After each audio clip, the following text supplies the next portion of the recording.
if you just go to the YouTube channel, all you have to do is just go to the live. Just go to the Hallelujah Lifestyle channel, and we'll be streaming live over there.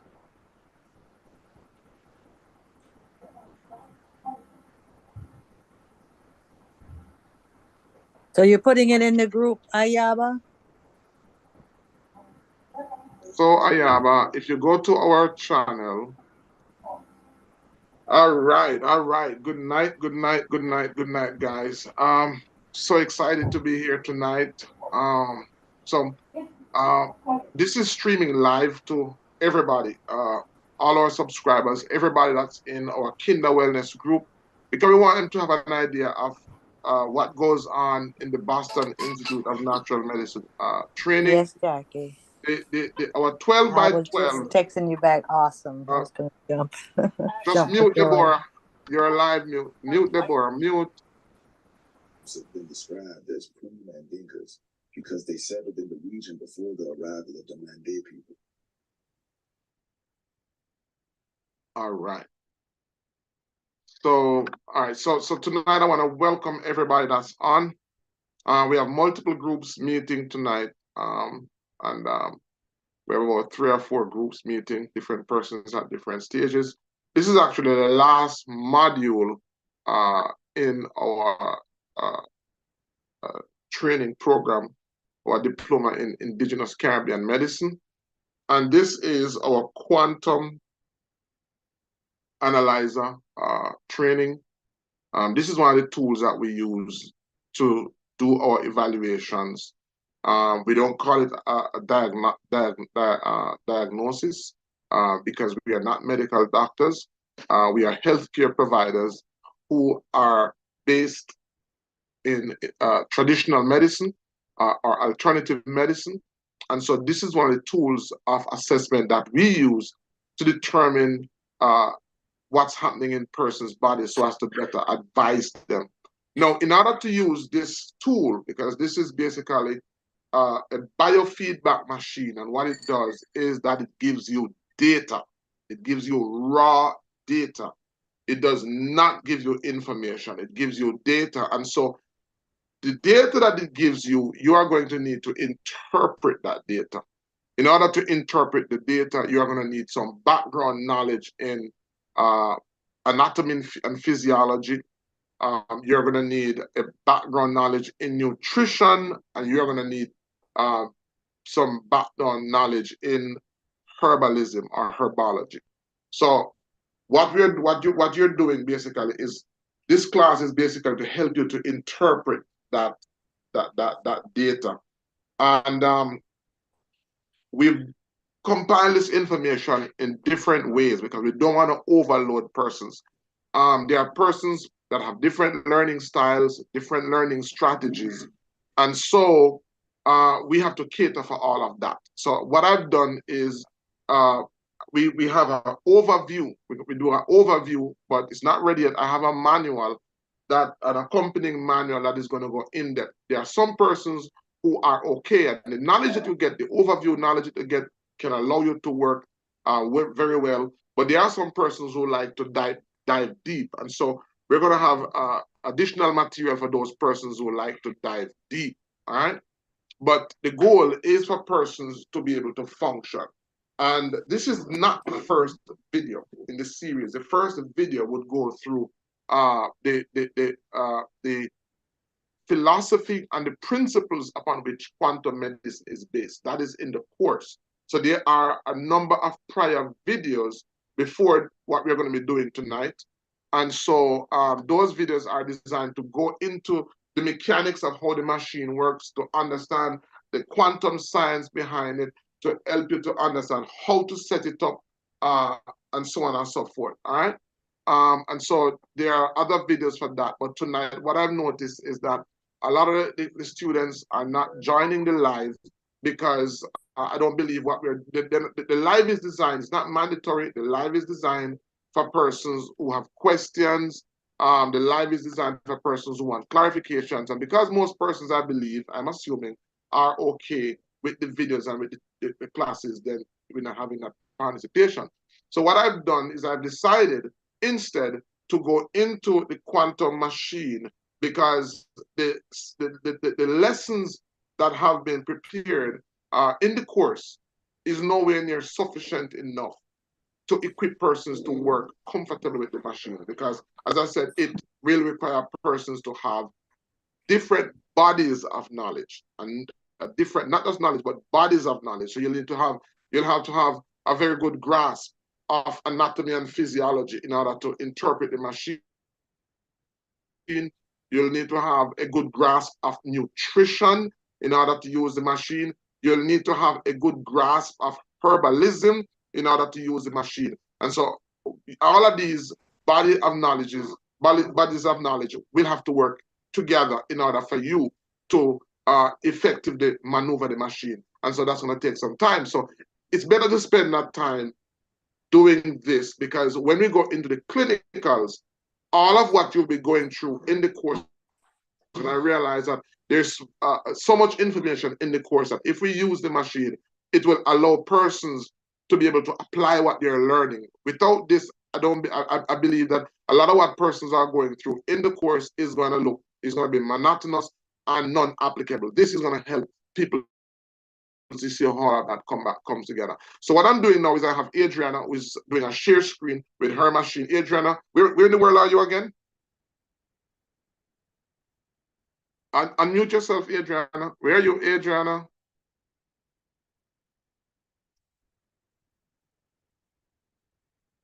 Adriana? All right, so while she's seeking to unmute herself, but we're gonna have Adriana basically, I'm gonna be using her machine. I've told persons to actually do assessments on persons, and then once you do the assessment, hold on.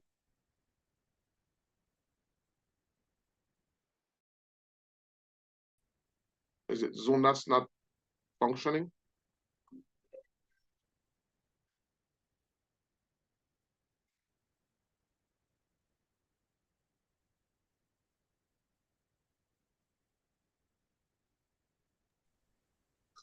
We're hearing you. I don't know. Maybe her challenge is she may have too many pages open. I don't know. So it might be delaying the response.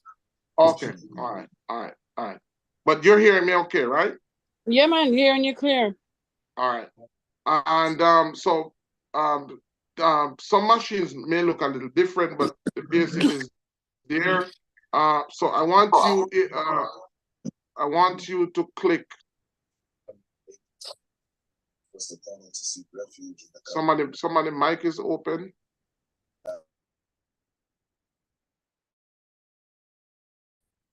It looks as if our screen has frozen.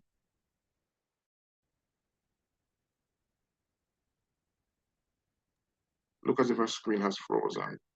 Sorry, I stepped away for a moment. Okay.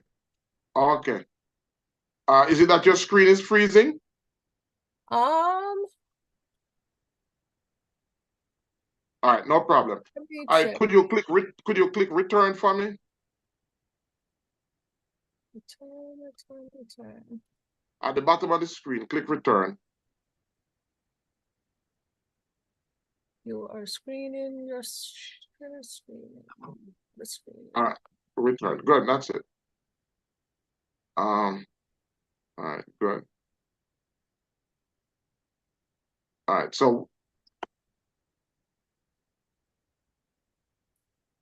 let me just take this off.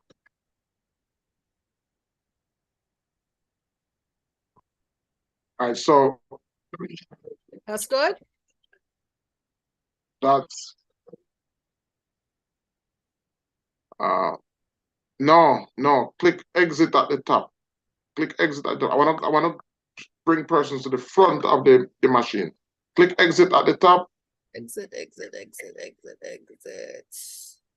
No, not there, up at the top.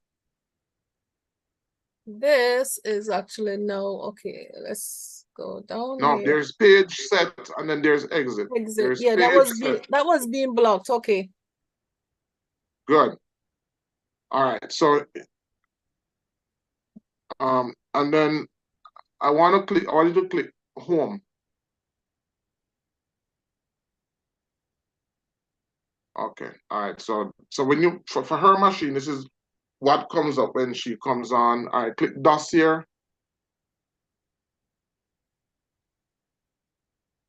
Sorry, where? Dossier. That's it. Okay. All right, so this is pretty much where this is like the dashboard, the main landing page, and as I said, different persons may see different different dashboard, but it's pretty much the same. So I wanted you to choose. Somebody's mic is open and it's feeding back.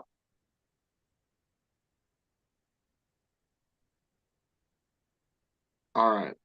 So when you are here, basically, what you'll see, the dossier is where you add persons. I don't want to spend too much time on this because, as I said, that there's a video. There are some introductory videos. There are some introductory video that teaches you how to maneuver the interface of the tool. All right. So what we're gonna do, we're gonna choose one of those persons. I want you to choose one of those persons.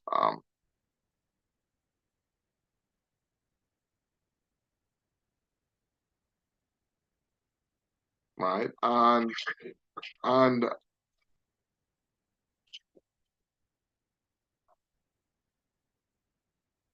somebody is still feeding back. Somebody's playing the YouTube video. I don't know if that's you, Adriana.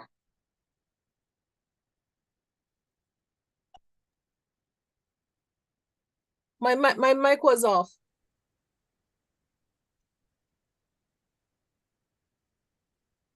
All right. So basically, click on tested record. No, click on tested record. No, no. Go back to dossier. Oh, sorry. Come on, I'm clicking. Are you playing the YouTube video in the background? I don't think so. 1 second, let me minimize and see what's happening. YouTube, no, but I'll close out everything there. Not me, sir. Okay. All right. All right.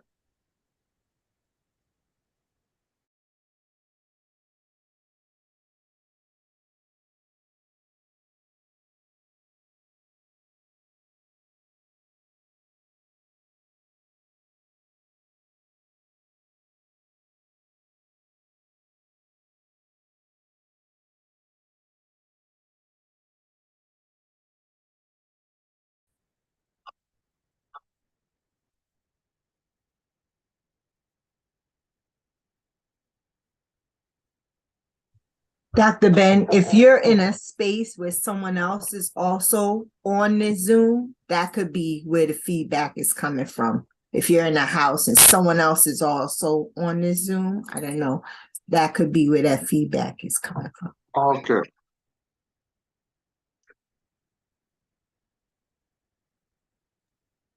Okay. Okay, nothing happening here. All right. All right. Click dossier. Good. It's nothing still happening. Should I exit and go back in again, or? Yeah. Just exit and go back in.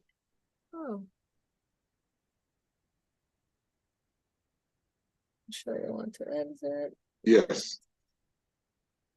Let's do this again. All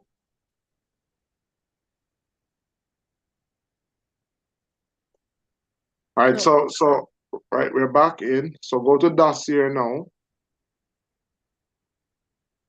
And then you're going to go to your group, the group that you would have saved your persons under. Okay. Go to, I think you're using Adriana. Yeah. All right, go to Adriana. Good. Now, to your right and then up, you will see basic info and tested record. You're gonna click on tested record. Good. You're gonna tick the box at the top. Good. And then you're going to click get report at the bottom.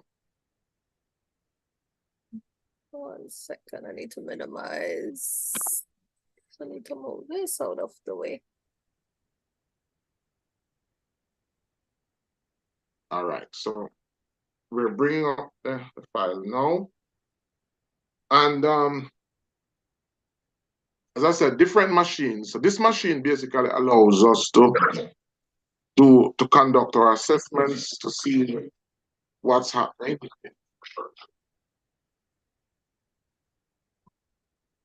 I don't know. I wonder if that's me. I can't even see other windows.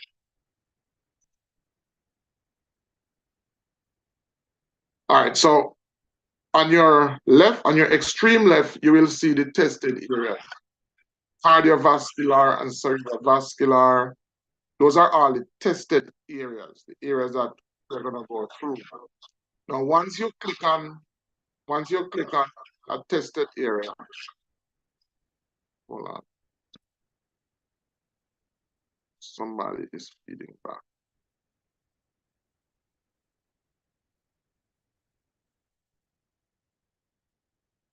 Somebody is feeding back. I'm coming back. Whenever I'm talking, I can't hear myself.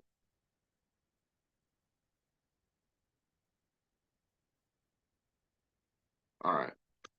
All right, so to the right, we have the tested areas. Sorry, to the left, sorry.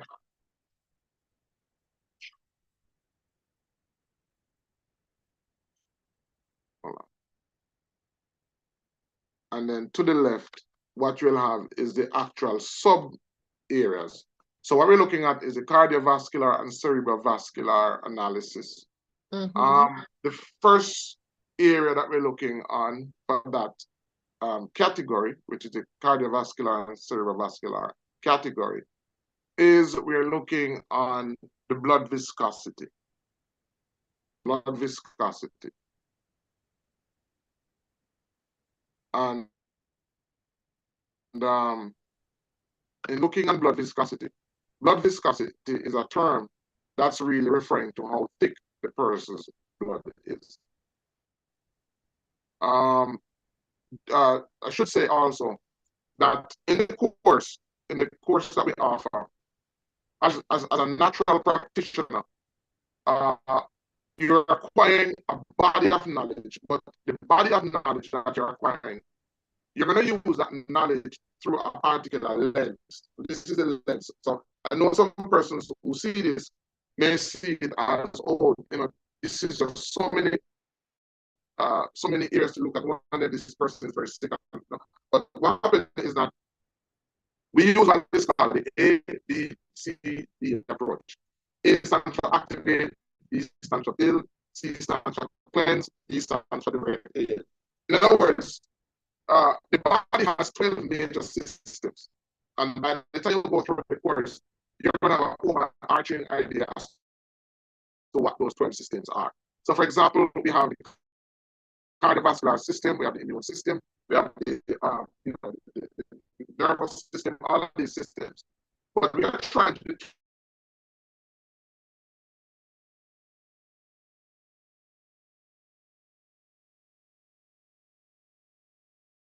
determine with the machine is to determine what is the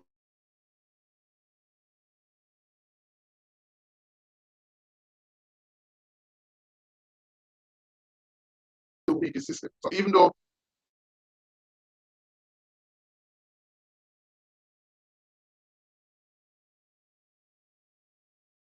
at the end of the assessment, it's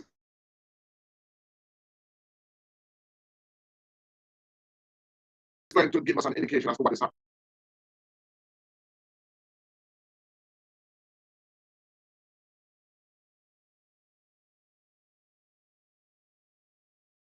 Right across the board. Our goal is really to find out what is the weakest, provide support and assistance for that particular system. So is this person's blood? What you'll see is the actual measurement. So the normal 70.426. And there the testing results is telling us that this is moderately abnormal. By the way, the machine will categorize a person's result in three categories, which is mild, moderate, and severe, right? Are mild, moderate, moderately abnormal, and severe. Four areas. So moderately abnormal is 2+. Anything above 2+ is what we are concerned about. So scroll back up again, Adriana. All right, good. So blood viscosity is moderately abnormal. Now, what exactly is blood viscosity? That's the first thing. And as I said, all of these actual tested results, all of those terminologies in the course, we break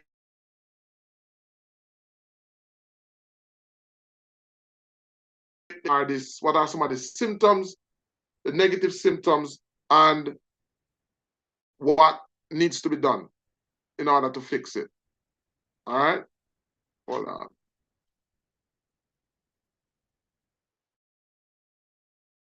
So blood viscosity speaks to how thick or how thin a person's blood is. That's what it's talking about.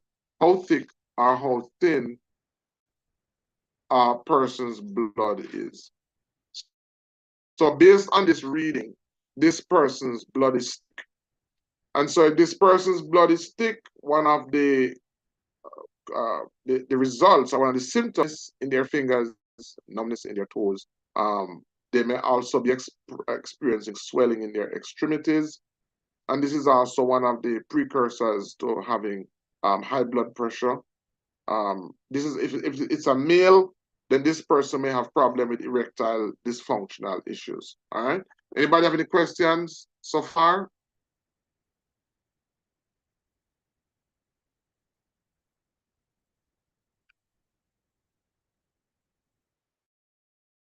Anybody have any questions so far?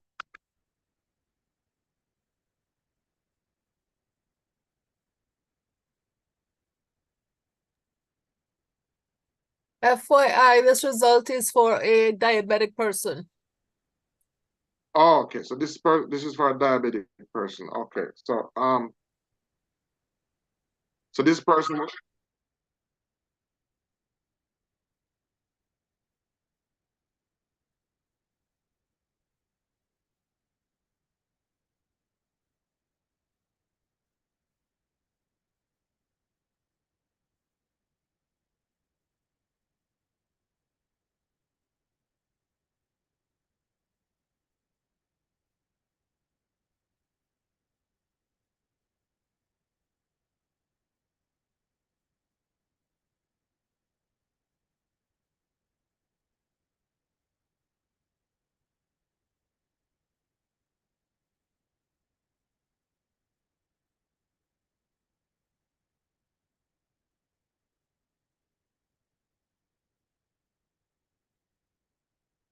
Benjamin, is it you trying to get on?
I'm sorry. Are we having technical difficulty or did I miss something?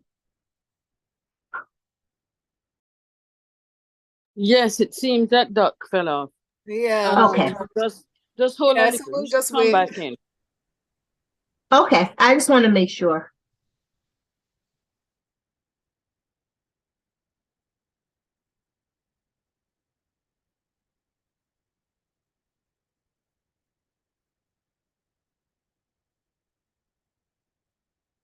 Sorry guys, I got bumped out a while ago.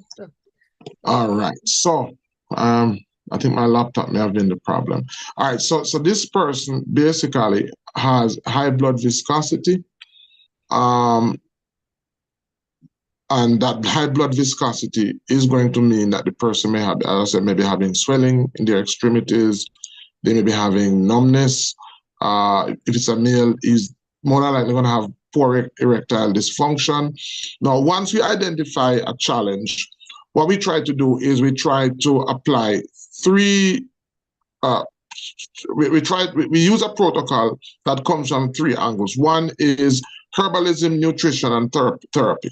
Right? So we try to always find a comprehensive approach. So we're not here to sell anything but results. And so we try to recommend an approach that will involve nutrition, that would involve herbs if necessary, and that would involve some form of therapy.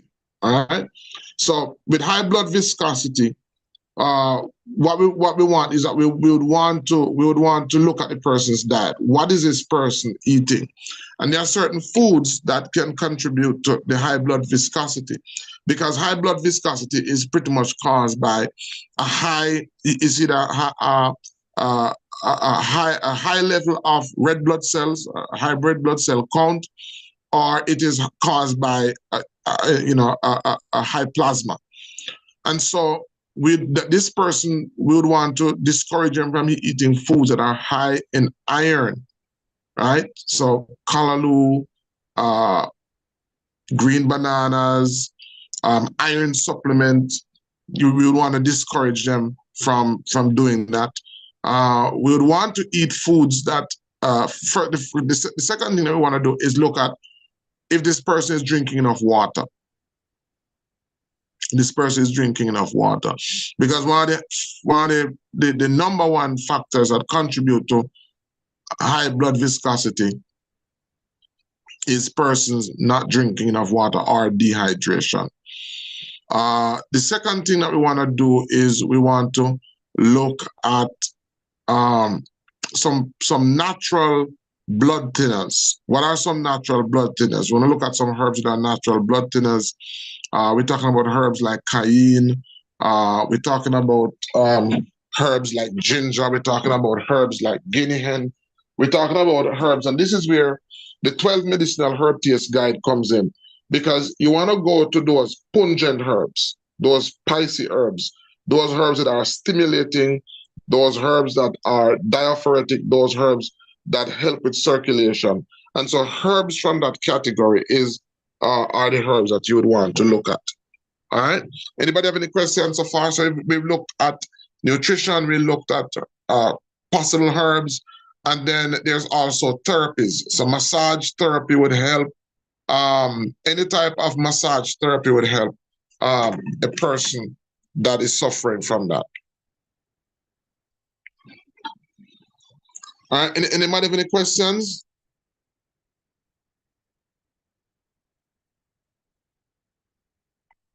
No question. That's how we're doing the live, guys. Everybody hearing me? Yeah, I'm hearing you. Okay. All right. Good. So we looked at blood viscosity. The next area that we're going to look at is cholesterol crystal. And as I said, each of these subcategories, we actually go in them. In the course itself, we go into everyone individually and break them down. So for the cholesterol crystal speaks to when your cholesterol solidifies and forms crystals, and these crystals sometimes are attached to the inner wall of the red blood cells. What I said to persons, a very good analogy that I use is if you go to the restaurants, when you go to a restaurant,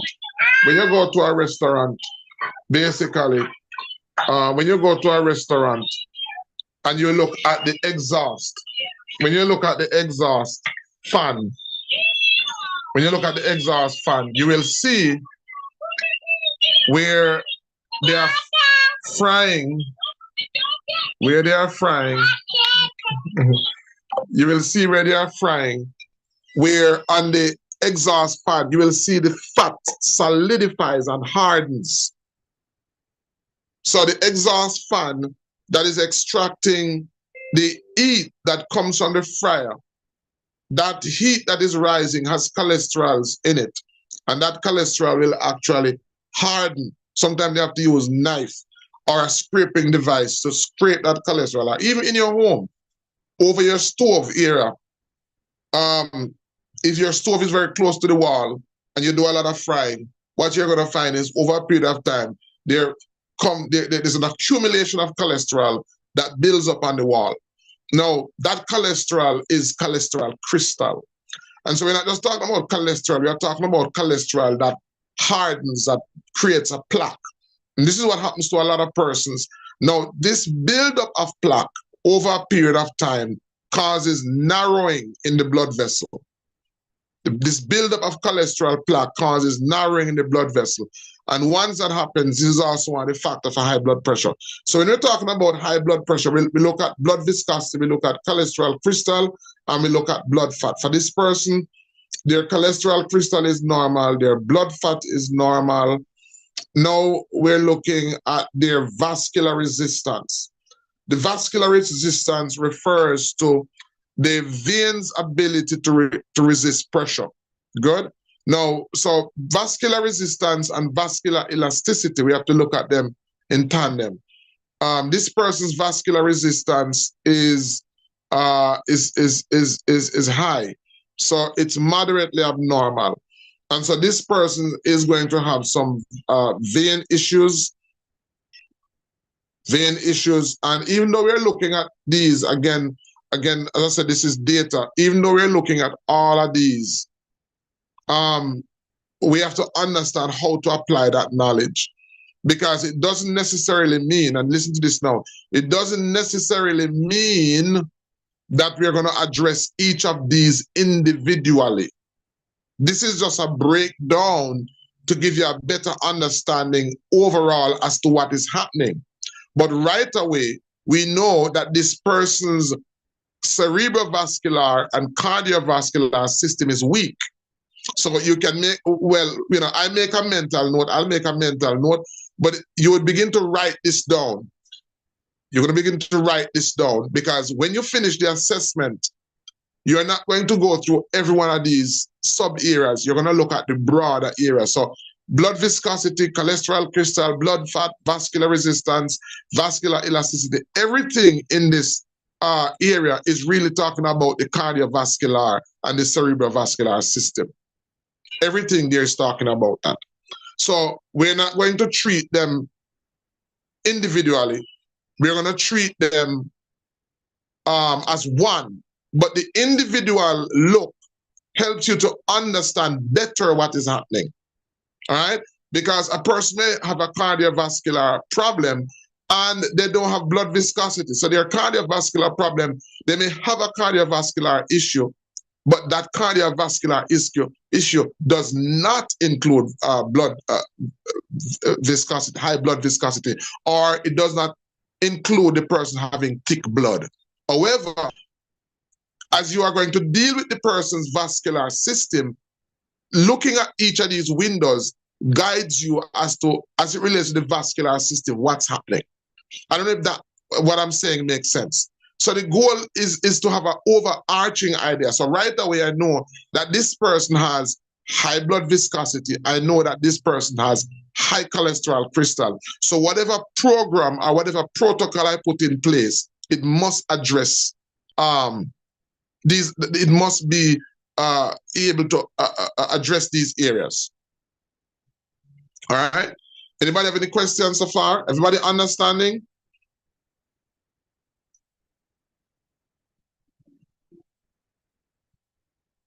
You can unmute yourself. Okay, so everybody's Yes. understanding. Doc, Everybody good? Doc, good night. Good night, Michael. Good night to the rest of the class. Right. Good night. Hi, Michael. Shalom. I am seeing the cholesterol crystal being normal, Yes. but the vascular resistance is moderately abnormal. Mm-hmm. So I am thinking that for the vascular resistance to be abnormal, that would be What type of abnormal is it, Michael? Because you need to know what type of abnormal. Is it an abnormal on the lower or on the higher side? it is on the higher side. Good. Right, moderately abnormal on the higher side.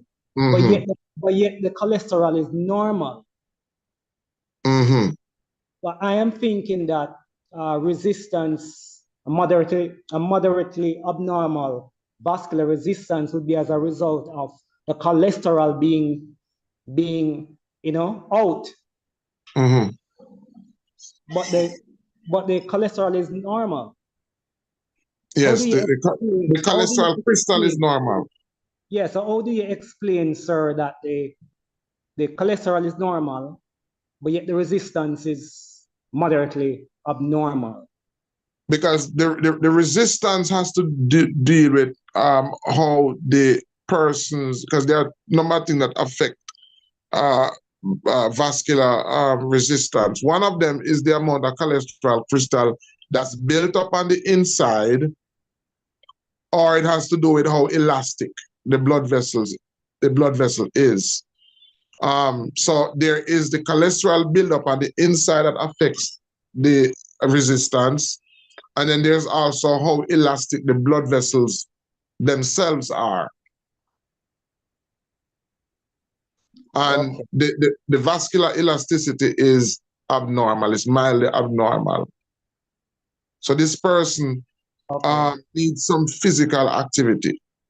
So even though their cholesterol crystal is normal, they need some amount of physical activity. What happens is that when a person, and some person will say, oh, but I'm active. What happens is that the heart rate is what, the heart rate is what affects the blood vessels. So a person who has a relaxed heart rate over a period of time, especially when you're in a certain age, because what happens is that the older we get is the more calcified our body becomes, and our blood vessels is one of those areas that is susceptible to that, which means that when we are young, our blood vessels are not very calcified, so it's more elastic. So even with eating properly, and this is why now exercise is so important for persons as they age. So even though you're eating properly, if you are not exercising enough, then what happens is that your heart rate is not being impacted enough to get the blood rushing through the veins, to have the blood vessels palpitating as they should. So if it is that you run up a fleet of steps, what you're going to find is that your heart muscle begins to beat harder. Remember, your heart muscle is elastic. If you didn't go up the step, it would be more relaxed. So if you run up the step, it starts to beat. Not only that, but if you feel your pulse, everywhere where you can feel your pulse, you're also going to find that the pulse rate is also higher. That activity, what it did was that it induced pressure on the blood vessels to force them to contract and expand rapidly. And that is basically how we exercise our blood vessels. When we don't do enough of that, our blood vessels, because we are aging, because they are being crystallized, they lose their elasticity. And that now is also one of the reasons why we are now at risk for cardiovascular disease, because as we get old, we lose our elasticity. So for this person, I would say to them that they would need to get a herbal compound to help to thin their blood. We have a formulation that includes ginger, that includes guinea hen, that includes cayenne pepper. And if the person has stomach acidity problem, you may have to take cayenne pepper out of that and use guinea hen root instead, or another herb from the that would help to thin the blood. So, but we would need something natural to thin the blood, ensure that the person is drinking That's why high intensity. Yeah, that's Maurice. And that is the reason why. So that's what I would do. The next thing that I would do is I would encourage the persons to do some more physical activity. Right? We're coming down vascular resistance, vascular elasticity, myocardial blood demand. The myocardial blood demand is the amount of blood going through the heart muscle. That's normal. The myocardial blood perfusion, pressure, the oxygen consumption. As I said, all of these areas, I'm not going to go through all of this because I've already, there's a video that does that in the course. Every single area, there's a video that goes more in depth than I'm going to be able to do tonight that goes into that. But looking at this reading, this person would need something to help thin their blood. They would need some more physical activity. We jump down to left coronary artery elasticity, coronary perfusion pressure. Scroll on a little bit more, Adriana. Right. So this person would be having also lightheadedness or giddiness. So I always ask them, do you experience the lightheadedness? Do you experience the giddiness? Because of what is happening, it is affecting the amount of blood flow to the brain. And when we go down further in the assessment, I'm going to show you that specifically. So I'm going to refer to this reading again. So this person is going to need to do, again, let me ask the question. Once we find a problem, what are the three things that what we try to integrate in the protocol? The ABC approach? No, we try to determine. We use the ABCD approach to decide what approach. So thank you, Adriana.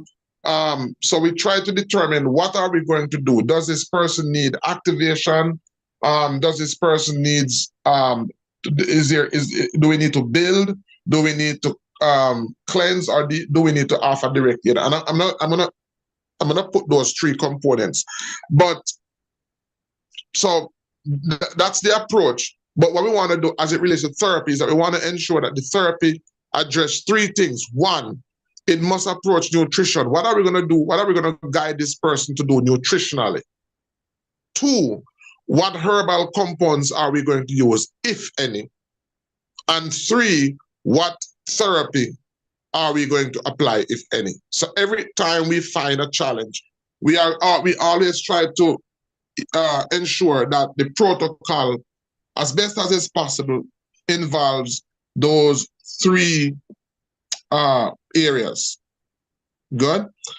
So let me give you an example now. So so far, based on the go back up again, Adriana. So we look at the high blood viscosity.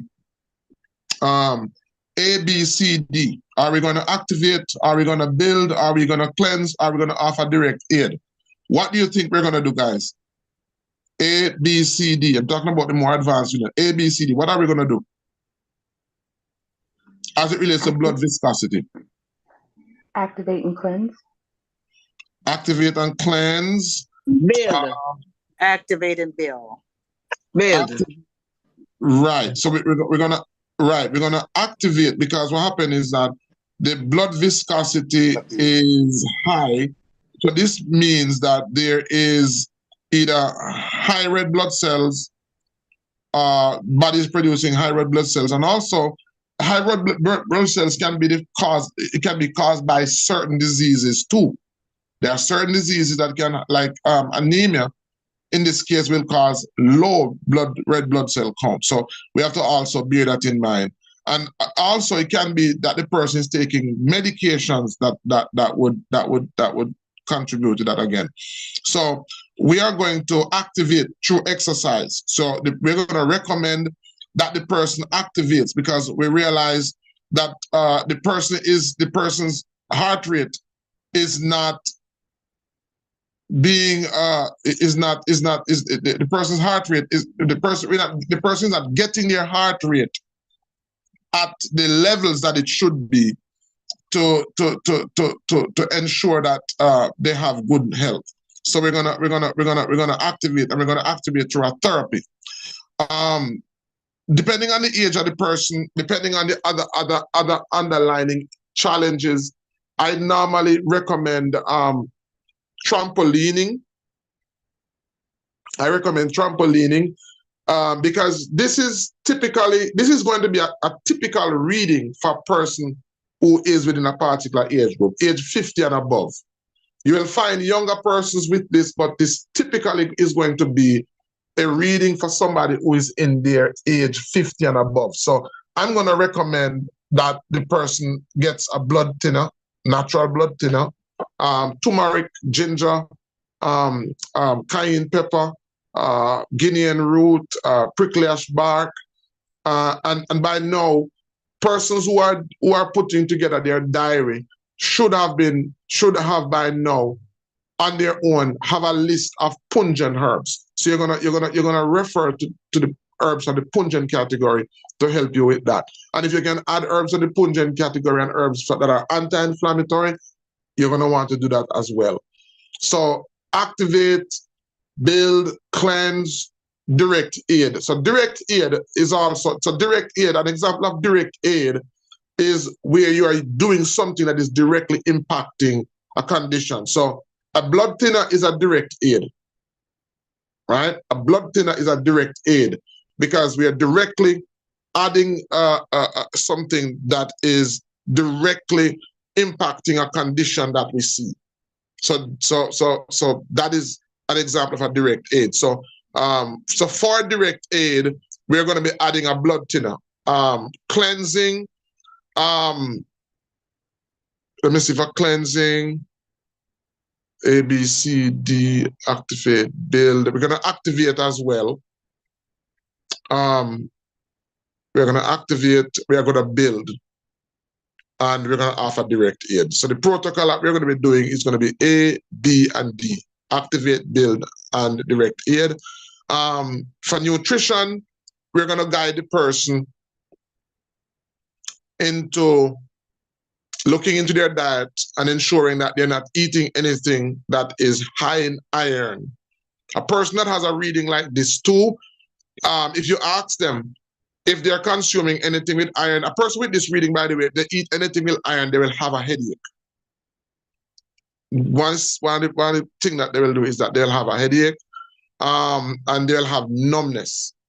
All right, so we'll guide. So in terms of nutrition, we're going to guide them to look at their iron intake. We're going to guide them as it relates to, well, their cholesterol crystal is okay. We're going to, can you clarify direct aid? Because the thing seems to be a direct aid to me. All right. So Maurice, clarify a direct aid. A direct aid,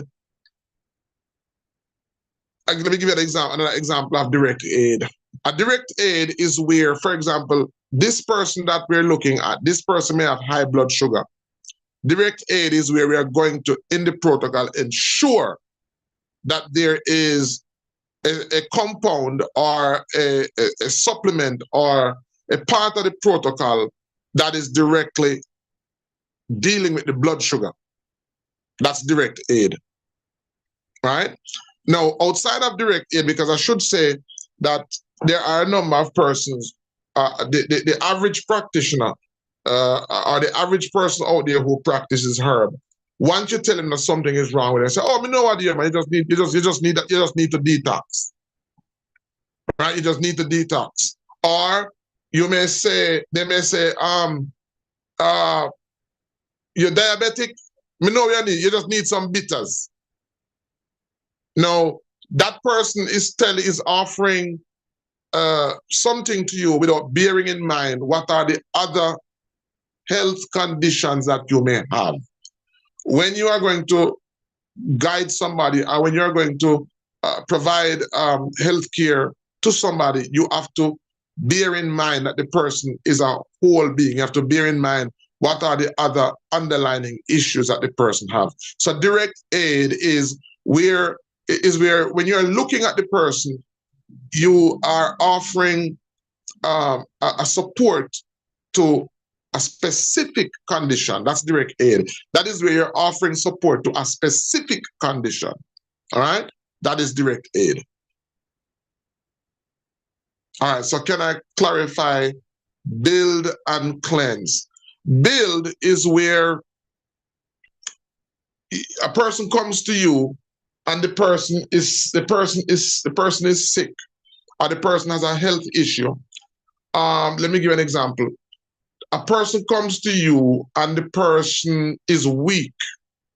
No, after you do the assessment, again, your protocol, after doing the assessment, you need to determine whether this person can, because to cleanse means to break down. To build is the opposite of cleansing. There are some persons who are too weak for you to give them a cleanse. So before you can give them a cleanse, you're going to have to build them up so their immune system is strong enough. Or else, if you give them a cleanse in their week, instead, it only make them worse. Because once you're cleansing somebody, once you're detoxifying somebody, what you're doing is you're breaking down their body. You're breaking them down. Good? And so once you hear the word detox, any form of detox that you hear is to break the persons down. And that is the reason why when you're detoxifying a person, they usually tend to lose weight. They usually tend to give off some form of discharge or some form of fluid from their body, whether it be penile, anal, vaginal. Once a person is being detoxified, they are giving off waste. They are giving off something. And there are some people who are too weak to do that. So what you have to do is, for example, you may have to give them lots of sea moss. You may have to give them things so that they are strong enough. So to build means to build up the person's system so that it is now strong enough to maybe go through a detox. And then, as I said, cleanse is the opposite of that.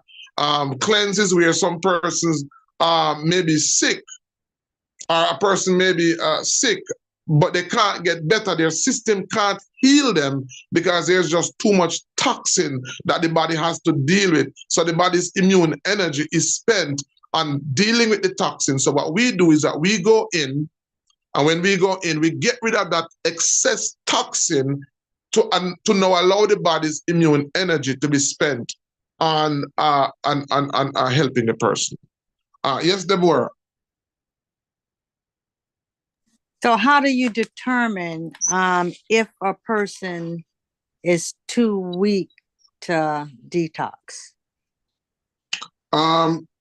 That's pretty simple.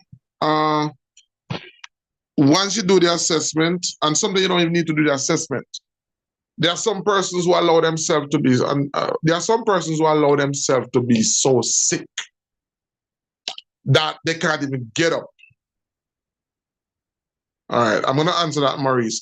There are some persons who you don't even need to use an analyzer.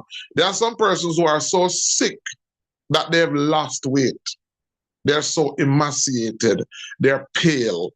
Their eyes are pale. Their tongue is pale. They're weak. They can't walk. That's a person who is very weak. You can't start a person's protocol by detoxifying that person. That person is just too weak. So what you're going to have to do is we're going to have to help that person by looking at their vitamins, looking at their mineral level, and then we're going to have to supplement that. And then when they feel better now, then you detoxify them. Okay, so those people we have to build. So we know the ones that's too weak because we can physically see it. So the ones that we can't physically see that they're weak, we should start them with detoxification to get rid of the toxins so that their body can be able to do the healing process, right? Yes. Okay. And that is the reason why now most people use that approach, because almost everyone needs to be detoxified or can be detoxified because we are surrounded by toxins. But that doesn't mean that because most people should start from there, most people can, that it should be the general rule that is the approach we use on everybody. That's an eye opener because, and that makes sense. Because when I think about people, I always say, all right, they need to be detoxed first. We use the analogy, you have to take out the trash first before something good can come in. But if Yeah, and a they're lot of too people weak, you use can that. kill them. Yes, I'll give you an example of who's not qualified for that. A lot of persons who have gastrointestinal issues. Let me give you an example. A person who comes to you with a their primary health issue is a gastrointestinal issue, especially if that gastrointestinal issue has to do with imbalanced digestive biome. If it is that their digestive flora is not balanced, you can easily make it worse by detoxifying and removing more bacteria to make the person get worse. So that person, before what you would have to do is that you would have to first build the person's digestive system. You'd have to first give the person, increase the person's,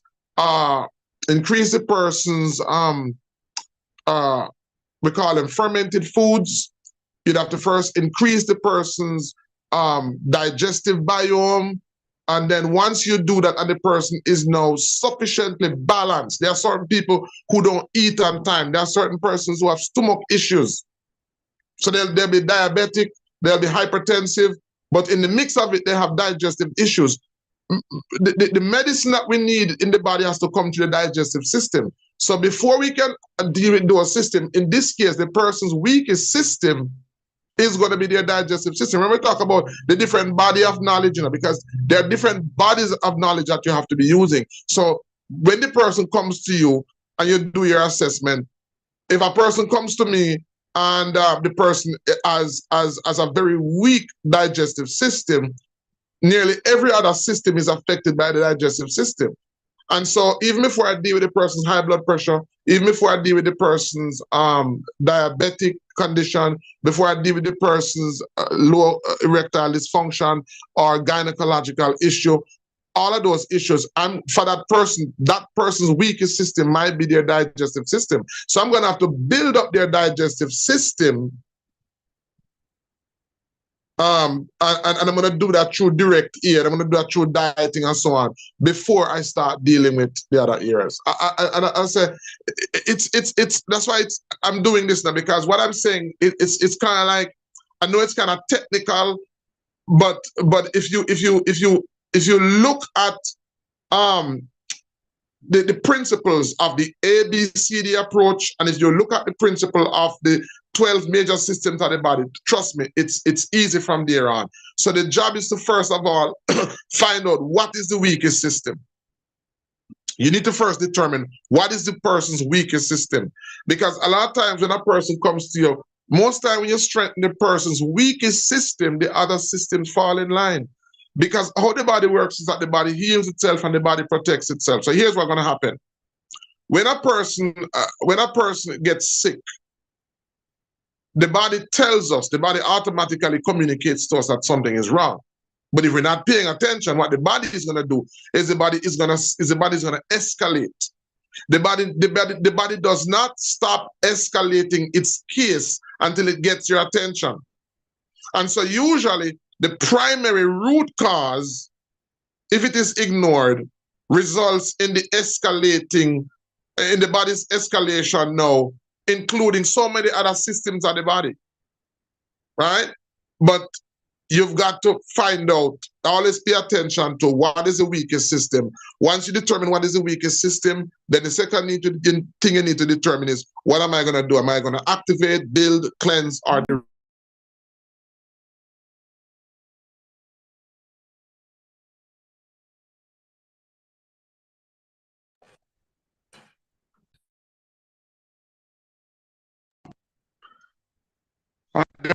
yeah, go ahead, Deborah. Okay, so my if I'm hearing you correctly, what we should look at before we ask a person to detox, we should look at their digestive system, right? Yeah, and that's see if they're that's one critical system, yes. Okay. So if they have a low reading with their digestive system, we should build them first before we detox them. Yeah, definitely. Okay, another question. Hold on, let me answer that now. Let me answer that, because the problem with the person's digestive system may be cleansing. So remember, the person, once you know determine that what the weakest system is, the second question you have to ask is, what am I gonna do? Am I gonna build, cleanse? Suppose the person's digestive system is weak, but it is the person have parasites. You need to cleanse.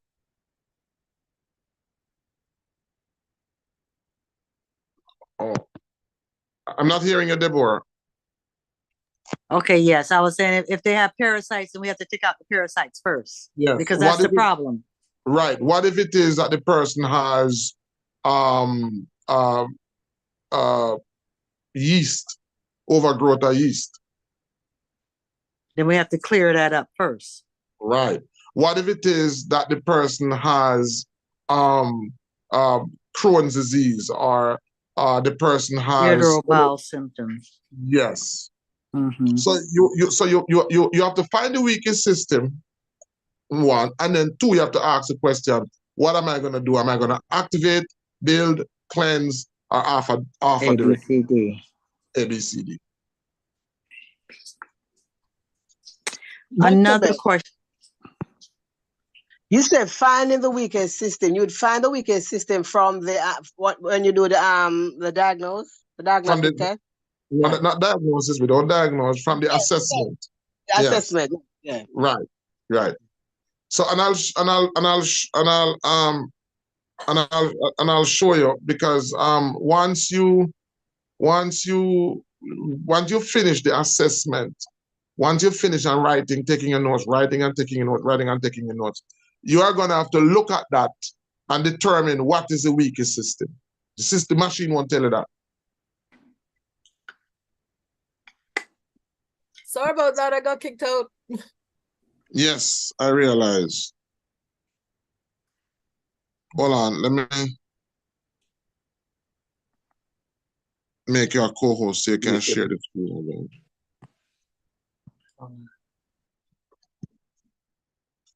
All right, so just pull up your share screen.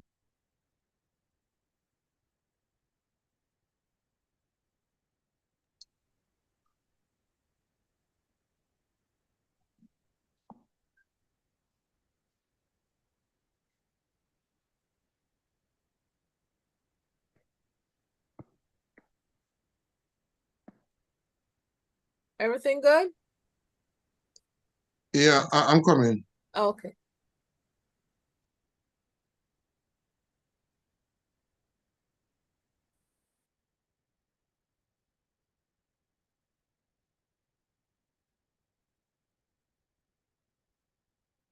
All right. All right, let me see if we're oh my, we're gone way over the 2 hours, man. Jesus. We're gone way over the 2 hours. All right. No, so let's we don't reach 2 hours yet. How far are we? Because it's 1 hour. Jamaican time is 2 hours. It's because we was breaking and all the other stuff in between. Yeah. All right. So I need to know that everybody understands this, because this is like paramount. This is critical. This is like, because remember, the machine only gives you data. It doesn't give you information. So I need to know everybody. Is there anybody who's not clear?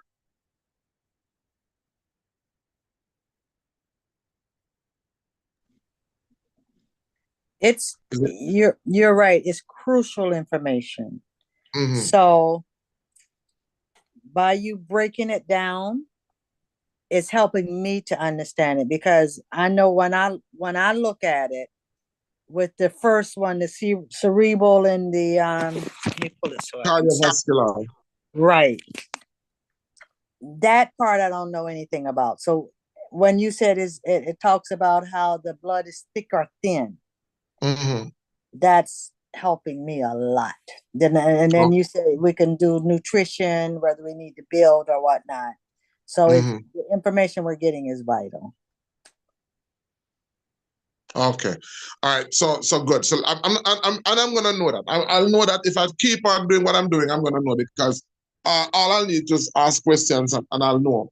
So when we actually start the clinicals, because you need to be flowing in this when you're going to clinicals. Because remember now, this is just like, for those persons who are doing clinicals, you're going to need this to know how to formulate medicine. This is what you need to know in order to know how to formulate your medicine. This is what determines what goes into your ingredients. What in compounding your formulation, this is what determines what goes into your ingredient. You have to know this. They're gonna take roughly about a year. So the more of this you do, and that's why I encourage people to come on. Yes, Yahara. Go ahead, Yahara. Oh, please. I was waiting for you to finish and then I would ask my question.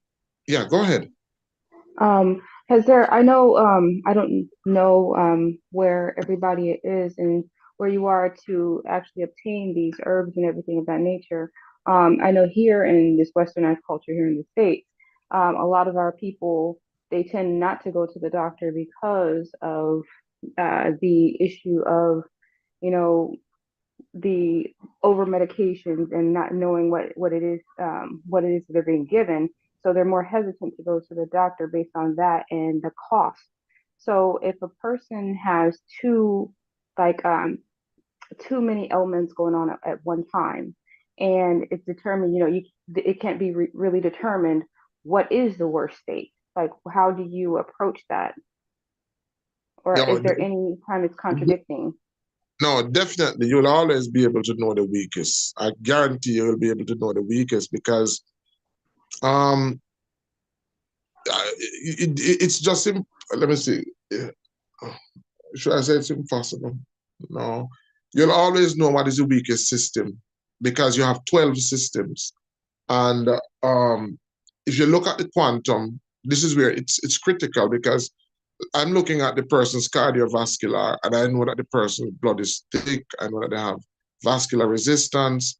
I know that the coronary artery elasticity is low. So I know that this person is going to be having not just swelling and not just numbness and not just poor circulation. I know the person is going to have headache if they're eating certain foods. I know that the person is going to have lightheadedness and giddiness. So not enough oxygen going to the brain. I know all of those issues. So I'm gonna right away have that as one of the weak systems of the body. So I'll have that in the back of my head as one of the weak systems. Let's do another one. Let's go to the gastrointestinal. Let me see if I can gastrointestinal. Okay. Now, this person, did I answer your question, by the way?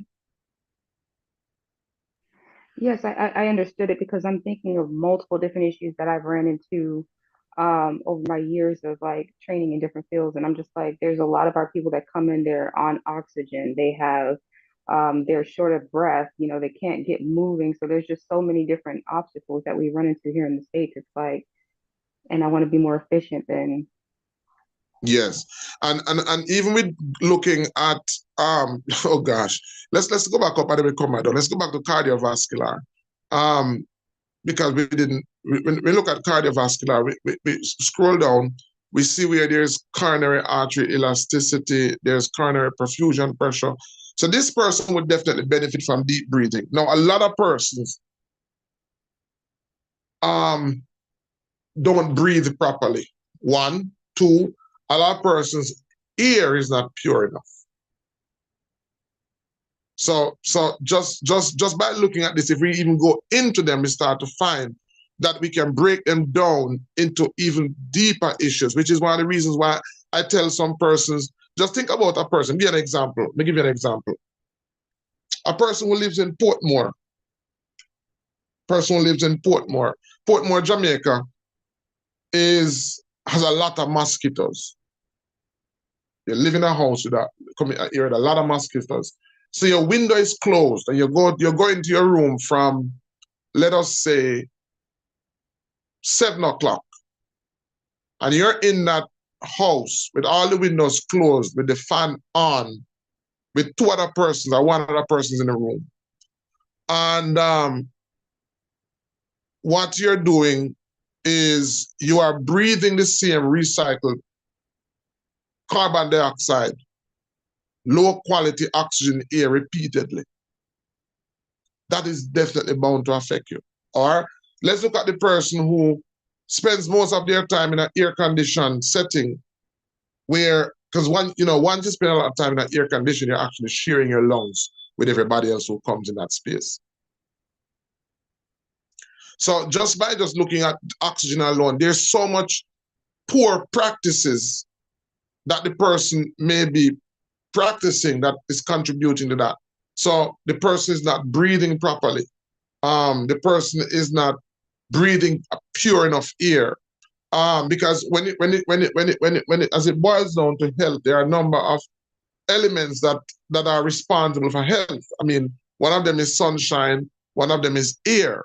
The quality of the air also determines the quality of lungs. If the air quality is poor, it means that it is it leads to inflammation, because where there's not a lot of oxygen, there's high inflammation.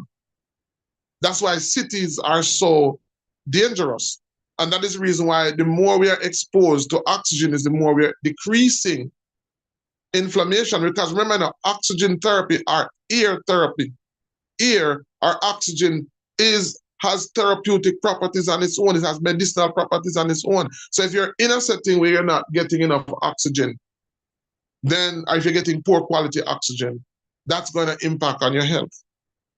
So when we look at this assessment, I know sick persons.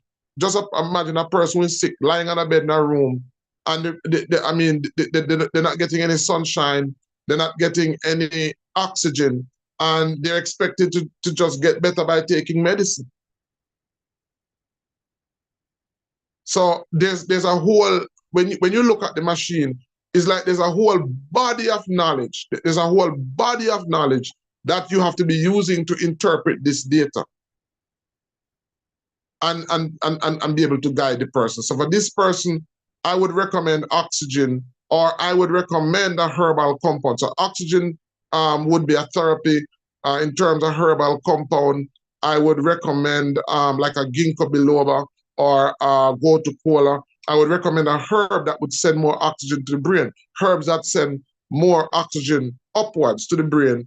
I would also encourage a person to get more fresh air, to drink more water, or to get oxygenated water where you can use ozone and infuse it in the water and drink it.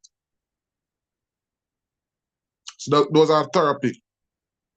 And I would encourage a person to avoid foods that rob the body of oxygen. There are foods that rob the body of oxygen, and there are foods that add oxygen to the body. So what fruits and vegetables, raw, not cooked, raw fruits and vegetables has oxygen in it. So when you eat oxygen, when you breathe in oxygen, you're drinking water that has oxygen, and you're eating oxygen-rich food, you're oxygenating your body as well. When you eat foods that is cooked, that is void of oxygen, you're also taking oxygen out of your body.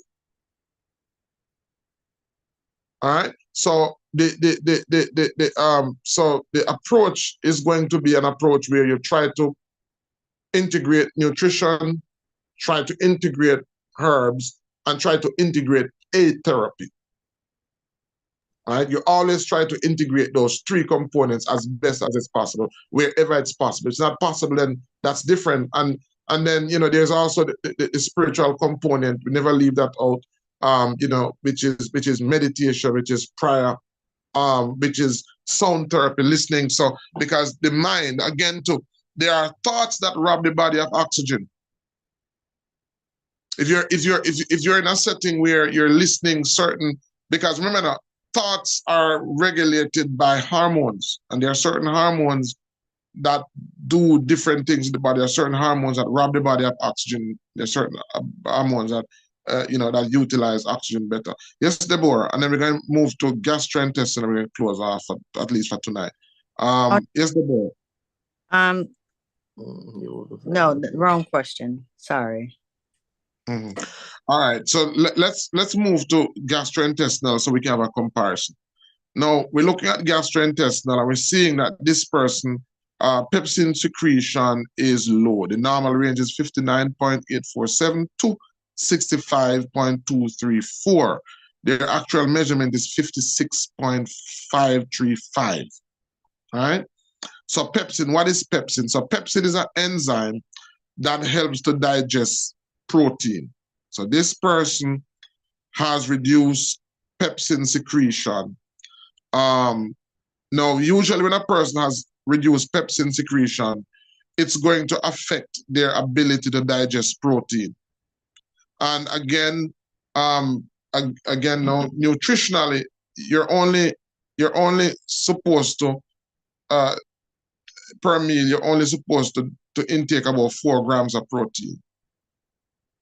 Anything over 4 grams of protein is making your body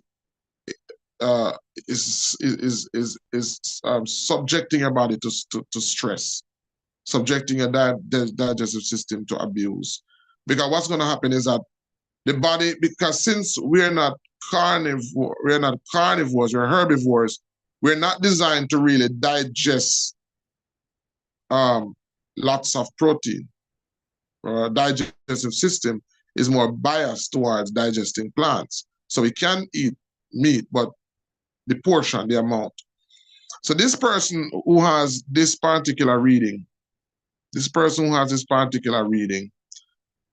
gastric peristalsis function is normal. That's good, and their gastric absorption function is normal. But listen to this now. Once this person's pepsin secretion is abnormal, what this is telling me is that it's trending, because once you have pepsin secretion, it's going to affect their gastric peristalsis function. The second one is going to affect that. Oh, I think there's 1+ there. So it's starting to affect the person. And then the second one is what tells us how acidic the person's stomach is. Right? So the gastric peristalsis function is referring to the stomach's ability to digest protein while it's going through its peristalsis stage. Right? So this person is on their way to developing stomach acidity. And then gastric malabsorption is a large intestine. This person, not much, but they're developing malabsorption.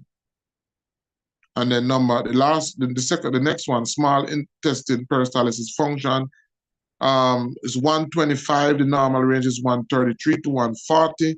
So this is telling me that this person is developing reduced bowel movement. What this means is that this person will either not have bowel movement every day, but they are trending to developing constipation problem. And then the last one is malabsorption. No. This would tell us that this person has a weak digestive system. Weak digestive system.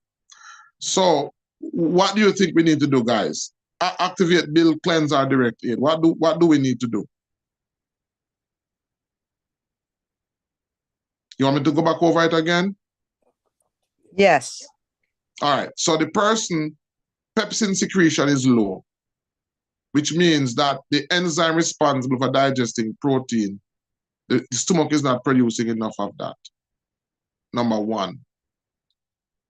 Number two, the person has reduced bowel movement, reduced small intestine peristalsis function coefficient is talking to the person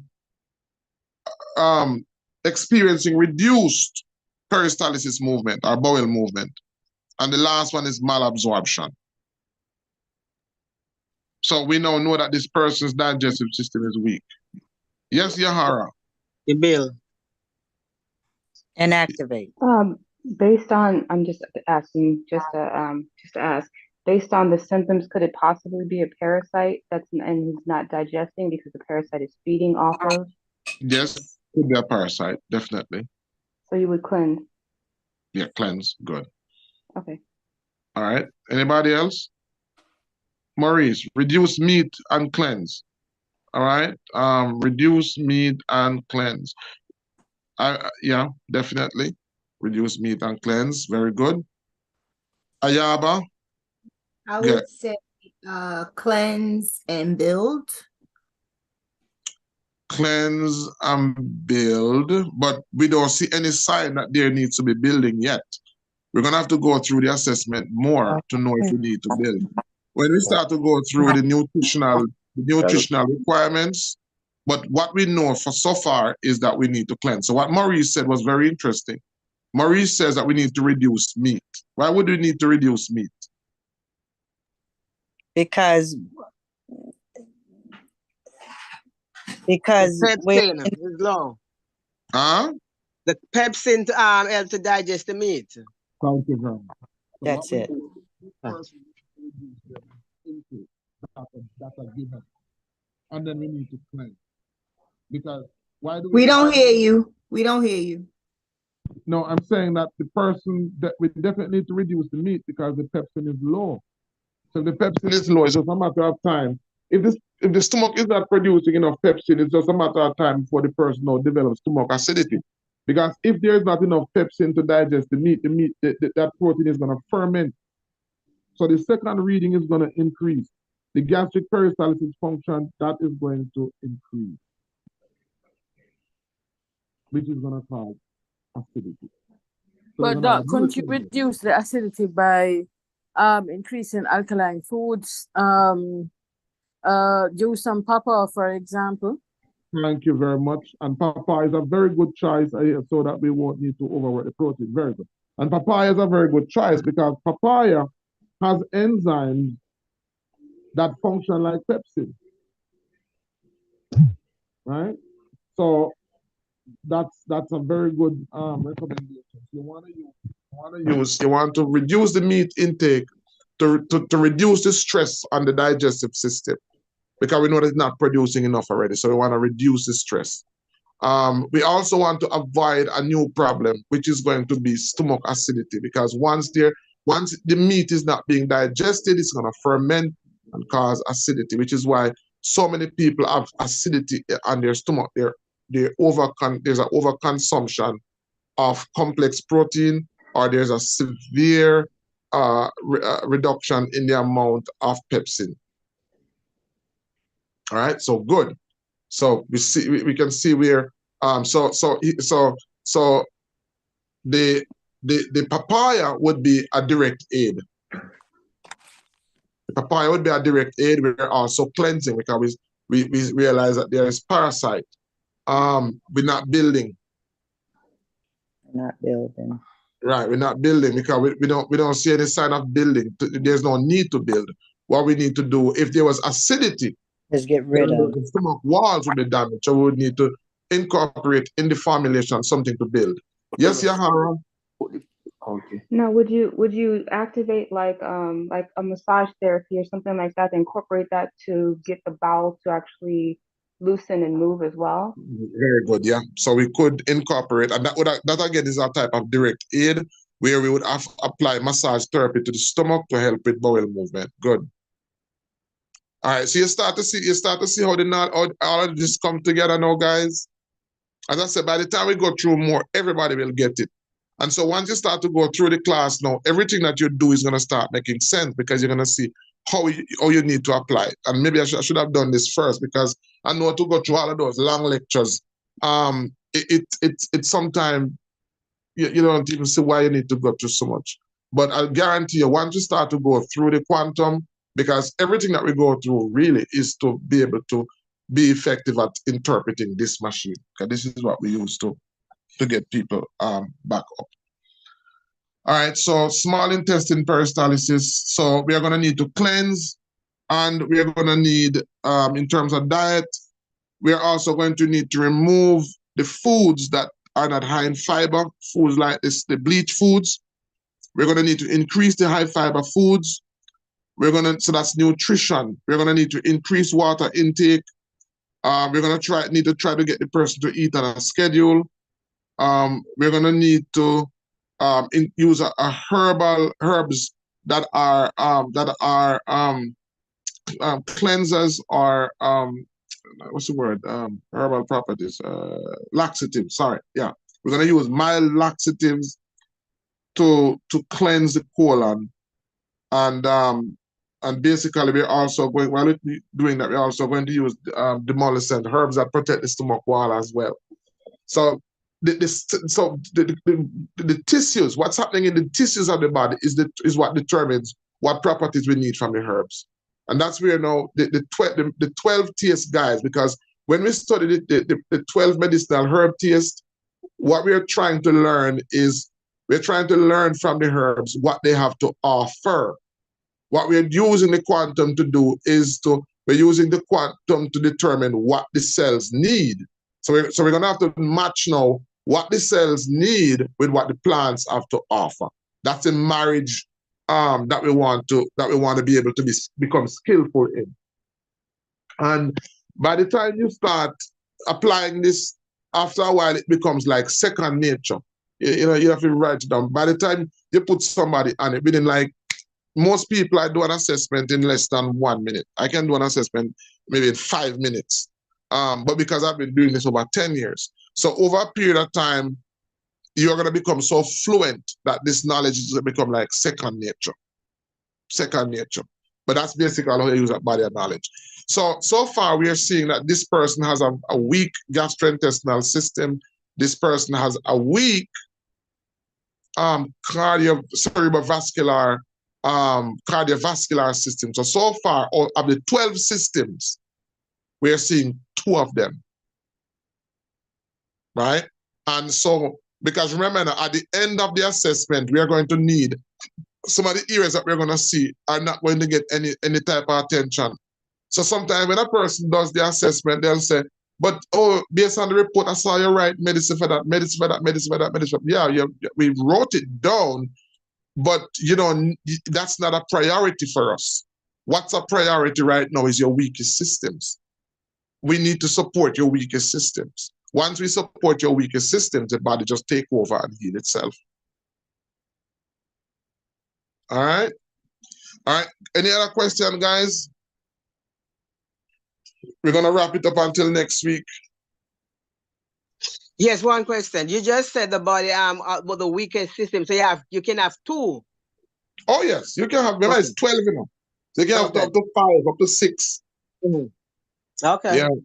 Yeah. You can have 5, 6 because I'll give you an example. A person comes to you, they're diabetic. The person comes to you, they have they're hypertensive. They also have gynecological issues, or they may have, bone issues, right? So the person will have undoubtedly a number of issues. But let me give you an example now. So let me see if we can. All right, let us say this person had malabsorption. What other systems can be impacted by malabsorption?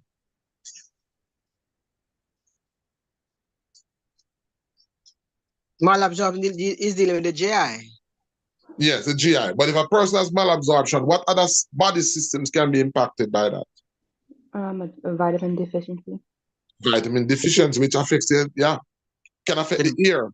Person can have ear problem. The person can have skin problem. The person can have sight problem. I mean, the GI tract is the doorway to the body. So if the person has ear problem, you can't be fixing the person's ear problem, and the root is their GI tract. So I may go through, I may say that the person is low in collagen. But why is the person low in collagen? The person may be eating collagen-rich food. The person may be taking collagen supplement. The person has a collagen deficiency because the person has malabsorption issues. So it don't make no sense.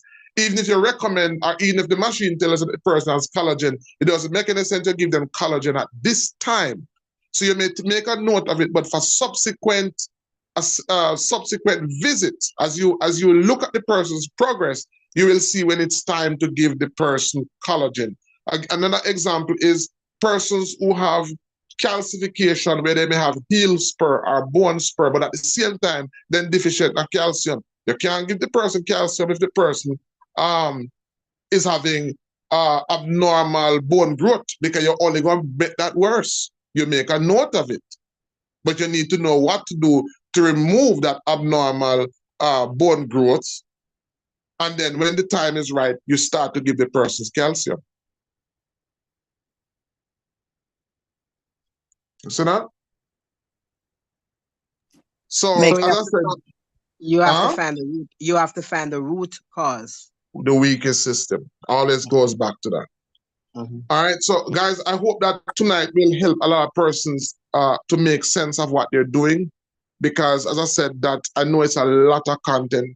Some of the videos are like an hour long. It's a lot of information to absorb, and sometimes I say, you know, I wonder if, you know, the guys think I'm putting, but because I know, because I'm judging it based on what I know you need to know in order to properly do an assessment and to properly come up with formulating a protocol of recovery. I know what it requires, and so sometimes I know I may